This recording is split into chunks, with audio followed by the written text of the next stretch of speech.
नमस्कार, मी श्रीकांत उमरीकर. आपण पाहतात ॲनलायझर. लाईक करा, शेअर करा, सबस्क्राईब करा. ॲनलायझरचं ॲप डाउनलोड करा. राज्यसभेच्या निवडणुका चालू आहेत आणि त्या राज्यसभेच्या निवडणुकांमध्ये दोन ठिकाणच्या जागांवरून, दोन नाही खरं तर 3 ठिकाणच्या जागांवरून पेच निर्माण झालेला आहे. एक जागा आहे मध्य प्रदेशमधली. मीनाक्षी नटराजन ह्या काँग्रेसच्या उमेदवार ज्या होत्या, त्यांच्या उमेदवारी अर्जामध्ये काही तांत्रिक चुका राहून गेल्या.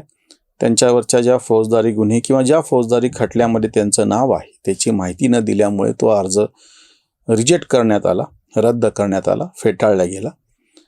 त्याच्यावरून काँग्रेस जनांनी प्रचंड मोठ्या प्रमाणात गदारोळ सुरू केला आहे की भाजपने हे सगळं कसं मॅनेज केलेलं आहे वगैरे वगैरे. मी ते सगळं आरोप पूर्णपणे मान्य करून बाजूला ठेवतो. मी काय भाजपचा प्रवक्ता नाही, त्याच्यामुळे मला काही त्याच्या बाबतीत हिरिहिरीनं उतरून भाजपची बाजू मांडायची काही गरज नाही. काँग्रेसनी ह्याच्यामध्ये जो मुद्दा उपस्थित केलेला आहे की हे सगळं भाजपने केलं.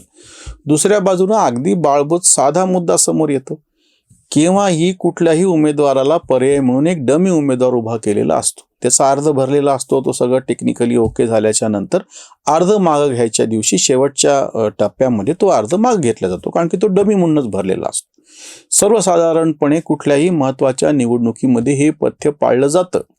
एका मूळ उमेदवाराच्या अर्जाबाबत डमी उमेदवाराचा अर्जही भरला जातो. मग एक साधा प्रश्न आहे, एवढी मोठी आणि महत्त्वाची निवडणूक, एकेका जागेला महत्त्व आहे. तुम्ही विरोधी पक्षामध्ये आहात, तुम्हाला हिरिरीनं एक एक जागा लढवून ते सगळं काय म्हणाल ती संधी साधायची असती ना, अशा वेळी तुम्ही बेफिकीर बसता.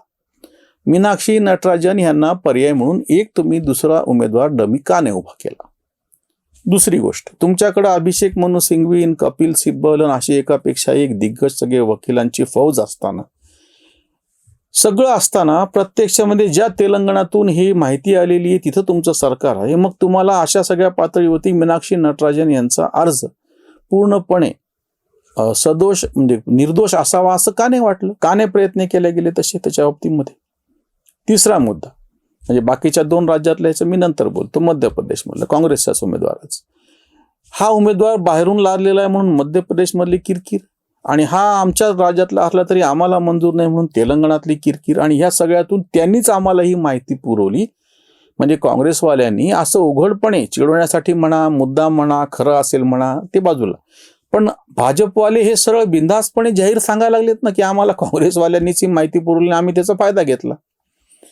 समोरच्या शत्रूचे दोष जर कोणी दाखवून देणार असेल आणि त्याचा फायदा घ्यायची संधी असेल तर युद्धामध्ये कोणी हे करणारच, त्याचा फायदा घेणारच आणि शत्रूला नामोहरम करणारच.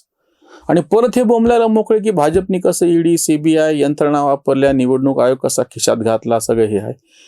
म्हणजे परत ते जुन्या आत्ताच्या परवाच्या व्हिडिओतल्यासारखं घोडे बाजार झाला. तुमच्या तबेला तुम्ही उघडा का ठेवला? पहिली गोष्ट म्हणजे तुम्ही चूक करायची संधी का दिली?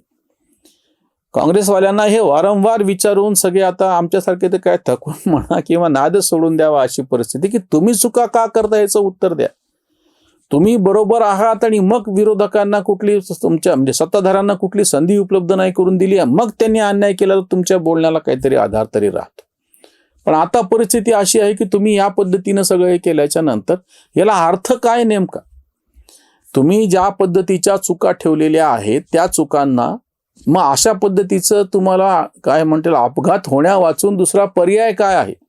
आपल्याकडं म्हण आहे की दूध पोळलं तर ताकही फुंकून पितो. इथे ताक काय पाणी फुंकून प्यायला, काय हवाय फुंकून प्यायला ते भाजपवाले बसलेले आहेत. आणि इथं काँग्रेसवाले मात्र बिनधास्तपणे त्या दुधाला तोंड लावतात आणि ते दूध उकळते आणि मग जी पोळल्याच्या नंतर नाही असं कसं काय, दूध कसं काय उकळते? अरे तुम्हाला आधी चटका बसलेला होता ना. अहमद पटेल यांची ती गाजलेली निवडणूक आहे गुजरातमधली. रात्री 2-2:30 वाजेपर्यंत तो निकाल एक ना एक मत मोजणे, त्याच्यावरचा अर्ध बात करणे, कोणाचे मतदान काय ह्याच्यावरती डोकं खावं लागलं होतं आणि कसं बसं काठावरती अहमद पटेल निवडून येऊन त्यांची इज्जत वाचली होती. हे सगळं मागं आहे जुनं. यापूर्वी महाराष्ट्रामध्ये सुद्धा राज्यसभा, विधान परिषदेच्या निवडणुकीत फटका बसलेला आहे. हे सगळं माहीत असताना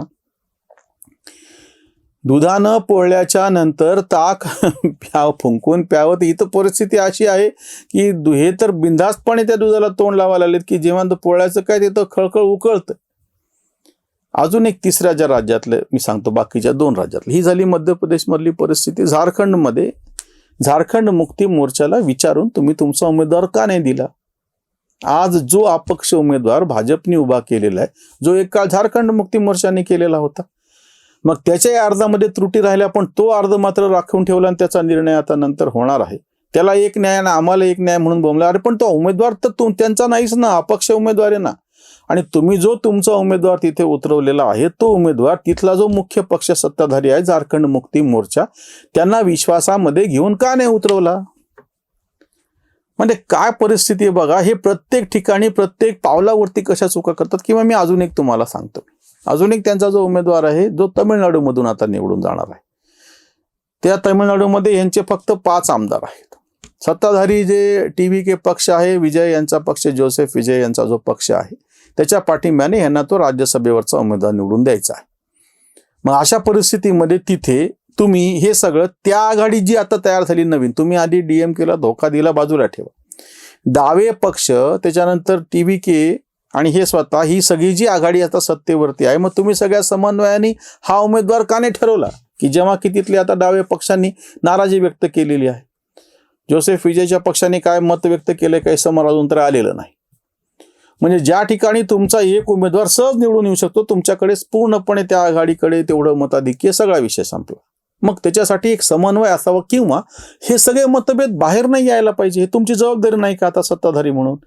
जसं सध्या NDA जी सत्तेवरती आहे, तिथं काही भाजपला स्वतःचं बहुमत नाही. त्यांच्यामध्ये अंतर्गत जे वाद आहेत ते निदान समोर तरी येत नाहीत. काय चालायचं ते तर आतमध्ये चालतं. अजून एक तिथला मी तुम्हाला कर्नाटकातलं उदाहरण सांगतो. ज्यांना आत्ताच त्यांचं नाव त्यांनी हेमंत बिस्व शर्माच्या बायकोवरती केलेल्या आरोपामुळे गाजलं, त्यांच्यावरती कोर्टात खटला झाला, ते अटक व्हायची परिस्थिती आली होती. कसं बसं त्यांना सध्या जामीन मिळालेला आहे.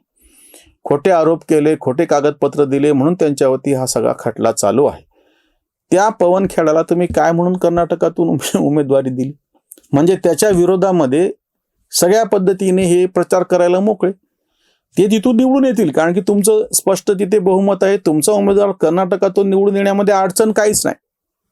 पण तिथं दुसरं चांगलं नाव तुम्ही द्यायचं होतं ना, जे नाव प्रत्यक्षामध्ये आत्ताच बदनामी झालेले, त्याचा परिणाम म्हणून आसाममध्ये एरवी सत्ता जाणारच होती, पण अजून एक 2, 4, 5, 10 आमदार वाढले. त्याचं कारण पवनखेडा. हे असे चेहरे पुढं करून तुम्ही जर त्यांना पदावरती बसवणार असाल, रणदीप सुरजेवाला सारखे एक नाव होतं तेव्हाचं हरियाणातलं, हरियाणात नंतर काय पानदान मारलं सगळ्यांना माहिती आहे. प्रत्येक ठिकाणी असं झालं. आताही तुम्ही KC वेणुगोपालचं नाव केरळमध्ये पुढं केलेलं होतं, आणि त्याच्या विरोधामध्ये कसे सगळे लोक आले, VD सतीशनला कसं मुख्यमंत्री पद करावं लागलं. काँग्रेस वारंवार स्वतःहून खड्डा खणतो आहे, त्याच्यामध्ये पडतो आहे. मी म्हणलं ना की फुंकून पिणं म्हणजे जिथं वारे फुंकून पिणारे विरोधक सत्ताधारी आहे, त्या ठिकाणी तुम्ही वारंवार जीभ पोळून सुद्धा त्याच तापलेल्या दुधाला तोंड लावावं लागलं आणि परत ओरडायला लागलात की आमची जीभ पोळली म्हणून. काँग्रेस मुक्त भारताला दुसऱ्या कोणी काही म्हणायची गरज नाही. काँग्रेसवाले त्याच्यासाठी हिरिरीनं पुढाकार घेत आहेत, हे दिसून आलेलं आहे. इथेच थांबूयात. धन्यवाद. स्वधर्म जागृतीचा विधायक पुरुष